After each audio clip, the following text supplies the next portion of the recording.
हात दुईटै माथि गरेका छन् अनि दृष्टि नभो पृथ्वीमा हेरेर आकाशतिर हात गरेर एक खुट्टाले खुट्टाको पनि एउटै औंलाले बुढी औंलाले टेकेर यस्तो किसिमको दिव्य कठोर तपस्या हिरण्यकश्यपले गरे। धेरै वर्षसम्म गरे। ब्रह्माजीको तपस्या गरे। ब्रह्माजी का त कोही पनि भक्त हुँदैन। अब प्राय जसो ब्रह्माजीका भक्त कम हुन्छ। ब्रह्माजीले सोच्नुभयो ओहो यस्तो तपस्या गर्ने को आयो बल्ल बल्ल एउटा शिष्य बन्न थालेको छ, चेलो बन्न थालेको छ, यसलाई त दर्शन दिनुपर्छ। ब्रह्माजी आउनुभयो। उत्तिष्ठोत्तिष्ठ भद्रन्ते तपसिद्धो काश्यप वरदो हे मनु प्राप्तो प्रियता निश्चितो वर। हे बाबु उठ। को हो? हे काश्यप नंदन, कश्यप का संतान हो तिमी, उठ। भद्रन्ते तिम्रो कल्याण हो। तपः सिद्धोसि काश्यप। हे काश्यप नंदन तिम्रो तपस्या अब पूर्ण भयो, सिद्ध भयो। तिमीले के चाहेका छौ भन, म तिमीलाई वरदान दिन उपस्थित भइसकेको छु, प्रकट भइसकेको छु। त्यसपछि अब हिरण्यकश्यपले भन्नु लाग्नुभयो हे भगवान आजसम्म मैले कसैलाई यसरी तपस्या गरेको छैन है। पहिलोचोटि तपाईलाई मैले बल्ल बल्ल तपस्या गर्न सुरु गरेको छु। तपाईलाई मैले आस्था गरेर तपस्या गरेको छु। यदि दिनुहुन्छ भने वरदान माग्छु, नभए माग्दिन है। पहिला बाचा सुन्छु। म जे माग्छु त्यो दिनुपर्छ नि। हुन्छ तैँले यस्तो कठोर तपस्या गरिहाल्यो। ल अब के मागेछन् तिनले भने कल्पान्ते काल श्रेष्ठेन योन्धेन तमसा आवृतम। म जलमा नमरौँ, थलमा नमरौँ, भित्र नमरौँ, बाहिर नमरौँ, शस्त्रबाट नमरौँ, अस्त्रबाट नमरौँ, 12 महिनामा नमरौँ, नरबाट नमरौँ, पशुबाट नमरौँ, हजुरको सृष्टिबाट नमरौँ। हजुरले यो संसारको जुन जुन सृष्टि गर्नुभएको छ त्यो सृष्टिबाट मेरो मृत्यु नहोस्, कसैबाट पनि मलाई भय नहोस्, कसैले मलाई मार्न नसकुन्।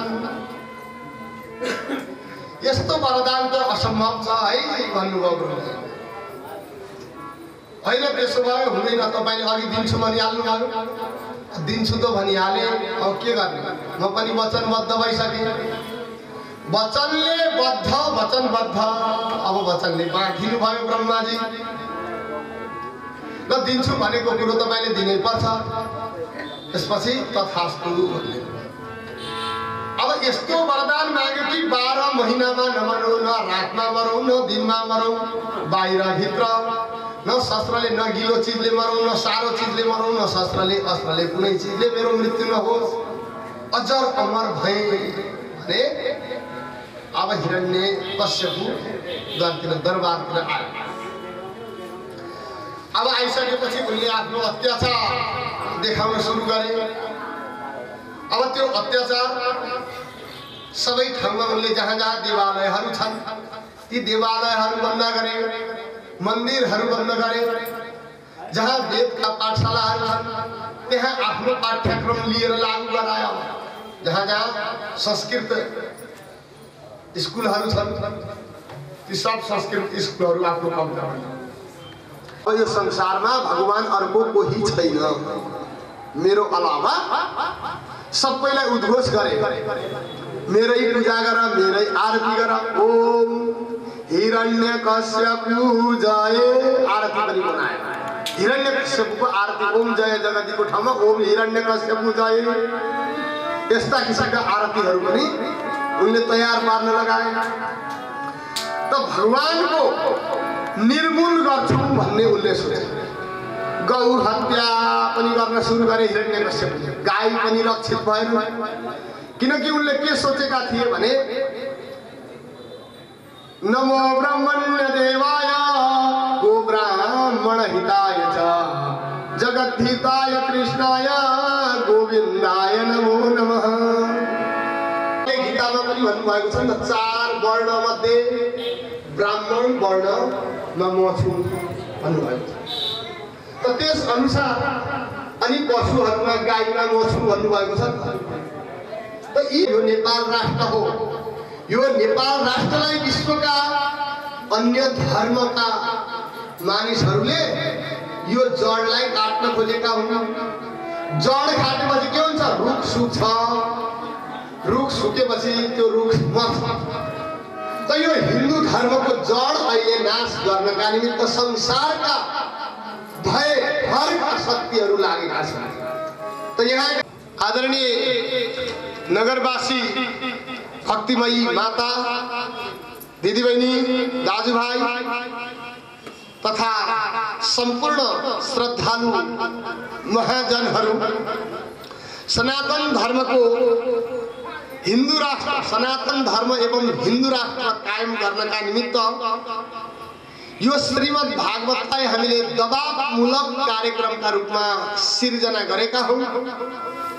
त यसको सहयोगका अर्थ यसमा सहयोगको अर्थ पैसा होइन। यसमा सहयोगको अर्थ के हो त भने यहाँ उपस्थित इत्यादि हिन्दू धर्मका सम्पूर्ण चीजहरूलाई यहाँ उपस्थित गराएर विशाल जनसभा गरेर ठीक 2 बजे हामीले नगर परिक्रमा गर्ने भनेका छौँ। यदि यस्तो सुवर्ण अवसरबाट तपाईँ छुट्नु भयो भने फेरि आफैलाई धिक्कार गर्नुहोला। यो शोभायात्रामा सम्पूर्ण नगरवासीहरूलाई श्रद्धालु भक्तजनहरूलाई आमा बुवा दिदी दाजुभाइ सम्पूर्ण इष्टमित्र छर छिमेकी सबैलाई हामी यो कुरो सूचना गराउन चाहन्छौँ। भजन कीर्तनका साथ हाम्रो बाजा गाजाका साथ ठीक 2 बजे नगर परिक्रमा गर्ने कार्यक्रम रहेको छ। यसमा कैलाली जिल्लाका धेरै मठ मन्दिरहरू पनि उपस्थित हुनेछन्। जसरी हामीले कृष्ण जन्माष्टमीको अवसरमा यो धनगढी नगरमा विशाल र्याली राख्ने गरेका छौँ। त्यसका निमित्त लाखौं लाख जनसमुदाय सडकमा जसरी उत्रिन्छ त्यसै गरी हामी भोलि 2 बजे सडकमा आफ्नो दबावमूलक कार्यक्रम लिएर जानेछौँ भन्ने सूचना पनि म यहाँबाट भन्न चाहन्छु। त हिन्दू धर्मको जडो के हो भन्ने कुरो हिरण्यकश्यपले पत्ता लगाए। त्यसको विनाशका निमित्त उनी तत्पर भएका छन्। श्री कृष्णचन्द्र भगवानको जय हो।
कृष्णलाई चन्द्रमाले लुटायो कि मेरो कृष्णलाई भयो कि मेरो श्यामलाई आउनु भो प्रभुजी मनका पुजारी हो आउनु भो प्रभुजी मनका पुजारी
तपस्या गरेर आउनुभयो। यदि भगवान श्री हरि हुनुहुन्न भने यो संसारमा सूर्यले पनि प्रकाश दिँदैन नि। चमत्कार त्यो पो रहेछ भन्ने हामीले बुझौँला सूर्य नै सबै चिज हुन्, उज्यालो गर्ने सूर्य नै हुन् भन्ने बुझौँला। प्रहलादजी के भन्नुहुन्छ? घाम लागिरहेकै छ नित्य ती सूर्य छन् भने ती सूर्य होइनन्, नारायण सूर्य। तिनै नारायणको प्रकाशले नै यी सूर्यले हामीलाई उज्यालो दिएका हुन्। यदि तिनै नारायणबाट हामी विमुख छौँ, भगवानबाट हामी विमुख छौँ भने त्यही अन्धकार हो। यो संसारमा अन्धकारको अर्थ प्रहलादजी यस्तो लगाउनु, अन्धकार भनेको सूर्य नभएको रात्रिको अवस्था अन्धकार होइन। प्रहलादजी यस्तो व्याख्या गर्नुहुन्छ, अन्धकार त्यो हो जबसम्म हामी नारायणको शरणमा गएका छैनौँ, त्यही अन्धकार। छेकिएर उनीबाट बस्नु नै अन्धकार हो। यो मैले लेखे होइन, बालकृष्ण समको विचार हो। प्रहलादको विचारलाई बालकृष्ण समले प्रहलाद नाटकमा लेखेका थिए। त्यो प्रहलाद नाटक अंग्रेजीमा अनुवाद छ। नेपालीहरूले कम पढ्छन्, अंग्रेजहरूले बढी पढ्छन्। त्यसलाई अंग्रेजीमा अनुवाद भएको छ। यही श्लोक अंग्रेजहरूले पढ्छन्, बडा खुश हुन्छन्, कति राम्रो साहित्य लेखेका छन्। त छेकिएर उनीबाट बस्नु नै अन्धकार। हरिको घरको बाटो आगो र तरबारले छेकिए पनि कुल्चेर हिँड्दछन् हिन्दूहरू। त हिन्दूहरू कस्ता हुन्? धर्मको लागि अगाडि तरबार बिछाए पनि, कसैले अगाडि तरबार बिछाए पनि, कसैले आगो बालेका पनि, त्यसलाई पनि हिन्दूहरू कुल्चेर आफ्नो धर्मका निमित्त अगाडि आउँदछ। तिनै हिन्दू हुन् वास्तविक, जो हिन्दू राष्ट्र बचाउनका निमित्त उत्प्रेरित भएर जागरुक भएर अघि सर्दछन्। त हे पिताजी, मैले के सिकेँ त भन्दाखेरि त्यही अन्धकार हो, तिनै नारायणबाट जो विमुख भएर बस्दछ त्यही अन्धकारमा छ। यस्तो कुरो मैले सिकेर आएको छु। अब अहिले त रिस उठेन, नारायणको नाम लिँदाखेरि हिरण्यकश्यपलाई अहिले रिस उठेन, किनकि पहिलो प्रश्न सोधेका हुन्, कसैले सिकाइदिए होला, बालकले यो के जान्दछ भन्नुभयो। त्यसपछि गुरुपुत्रहरूलाई बोलाउनु भयो, ल यसलाई राम्रो शिक्षा दिनु, यो उटपटेङ कहाँबाट सिकेछ। फेरि पठाउनु भयो पाठशालामा, गुरुकुलमा। केही महिनापछि अब फेरि फर्केर प्रहलादजी आउनुभयो। फेरि सोध्नुभयो, हे बाबु, तिमीले यो दोस्रो चोटिमा के सिकेर आयौ? पहिलाको जस्तो उटपट्याङ त सिकेका छैन होला नि। अब त राम्रो राम्रो पढायो होला गुरुहरूले, मैले सबैलाई सम्झाइदिएकै थिएँ। त अब भन्नु के चाहन्छौ? प्रहलादजीलाई सोध्यो हिरण्यकश्यपले। पिताजी, म त शान्ति चाहन्छु। शान्ति किन चाहन्छस्? शान्ति नै चाहन्छु सदैव। सिंह त युद्ध होस् भन्छ, अथवा मुसाको शान्ति होस् भन्छ। धानको खेतमा पसी शान्तिको चाहन्छ, मुसा चाहन्छ। खेत खन्न जान्छौ नि, खेत खन्दाखेरि मुसो पनि कहिले काहीँ खनिन्छ।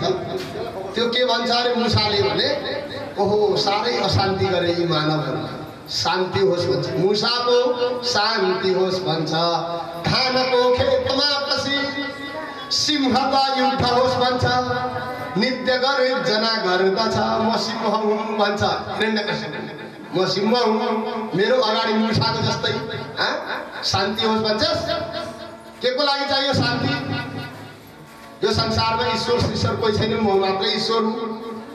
त तेरो ईश्वर कहाँ छ भन् भन्ने कुरो यहाँ गर्नुभएको छ हिरण्यकश्यपले। अब त्यसपछि प्रहलादजीलाई फेरि लगेर गुरुकुलमा राखियो। यहाँ गुरुकुलमा अरू साथीहरूले पनि बताउनु भयो, सोध्नुभयो, तिमीलाई यस्तो कुरो कसले सिकाउँछ? हामीलाई त हाम्रा गुरुले यस्तो कुरो सिकाउँदैन, तिमीलाई कसले सिकाउँछ? अनि त्यसपछि प्रहलादजीले भन्नुभयो, मलाई नारदजीले यो सबै कुरो गर्भमा रहँदाखेरि सिकाउनु भएको हो। जब म गर्भमा थिएँ त्यस अवस्थामा मेरी मातालाई नारदजीले उपदेश गर्नुभएको थियो, त्यही कुरो मैले जानेको हुँ। अनि त्यसपछि प्रहलादजी भन्नुहुन्छ, भक्ति भन्ने कुरो उमेरमै गरिहाल्नुपर्छ। हेर साथी हो, अब कोही कोही भन्छन् जब पर्यो राति तब बुढी ताती भने जस्तो हुँदैन के। अब वृद्धावस्था लागेपछि के भक्ति हुन्छ त? कौमार आचरित प्राज्ञो धर्मान भागवतानि। जब कुमार अवस्था लाग्छ नि, बाल्यावस्था शैशव अवस्थादेखि नै भगवानको धर्म कर्म गर्नु पर्दछ। बुढेसकाल लागेपछि इन्द्रियहरूले काम गर्न छोड्छन्। बसेको ठाउँमा बस्नु मन लाग्दैन, एक ठाउँमा बस्न सकिँदैन। दाँत झर्छन्, राम भन्यो भने लाम हुन्छ, राम पनि उच्चारण गर्न सकिँदैन। अनि जिब्रोबाट पनि रियाल निस्कन थाल्दछ, नाकबाट पनि सिगान चुहिन थाल्छ। त्यतिखेर गरेको भक्तिको के महत्त्व छ? त उमेर छँदै भगवानको चिन्तन मनन गर्नुपर्दछ भनेर प्रहलादजीले आफ्ना साथीहरूलाई बताउनु भयो। त्यसपछि अब हिरण्यकश्यपले एक दिन प्रहलादलाई भने, तिम्रा हरि कहाँ छन्? हरि व्यापक सर्वत्र समान। भगवान हरि त सर्वत्र हुनुहुन्छ, यो खम्बामा पनि छन्। मेरो भगवान यो खम्बामा मात्रै हो कि सबै ठाउँमा हुनुहुन्छ? हरि कण कणमा हुनुहुन्छ। तपाईँ भित्र पनि हरि, म भित्र पनि हरि हो, खम्बामा पनि हरि। त्यसरी पितरी प्रस्थिते स्नाकम तपसे मन्त्राचलम, अथवा पिताले सबै कुरो सोधिसकेपछि प्रहलादजीले बताउनु भयो, हरि व्यापक हुनुहुन्छ, कण कणमा हुनुहुन्छ। अब रिसायो, हिरण्यकश्यपको हातमा तरबार लिएर ढुङ्गाको मूर्तिको हुन्छ। प्रहलादजीले भन्नुभयो हिरण्यकश्यपलाई, यो त ढुङ्गो होइन, ढुङ्गो भए तापनि त्यहाँभित्र के छ? ढुङ्गाको मूर्तिको हुन्छ, भित्री हृदय फुलको, शैलाले सधैँ फुल चढाऊ विष्णु चक्षु। हामीले मन्दिरमा देख्छौँ त्यहाँ त पत्थरको मूर्ति लागेको छ, कहाँ छन् भगवान भन्ने सोध्छौँ होला नि। प्रहलादजी के भन्नुहुन्छ भने, हे पिताजी, त्यो मन्दिरको त्यो पत्थरको मूर्तिमा पनि भगवान हुनुहुन्छ, त्यसको भित्री हृदय फुलको छ। बाहिरी पत्थर भए तापनि त्यसको भित्री हृदय चाहिँ फुल छ, फुल जस्तै छ, कोमल छ। भगवान परमात्माको हृदय कोमल छ। त्यसकारण मेरा हरि सर्वत्र हुनुहुन्छ। त उनले हातमा तरबार लिएर त्यो खम्बालाई यसो हानेका थियो। त्यो खम्बाबाट भगवानले भक्तको वचनलाई रक्षा गर्नका निमित्त नृसिंह अवतार धारण गरेर प्रकट हुनुभयो। बोलिए नृसिंह अवतार भगवानको। भगवान नृसिंह अवतारमा आउनुभयो र अब त्यहाँबाट त्यो भगवानलाई देखिसकेपछि हिरण्यकश्यपु अचम्म पर्यो।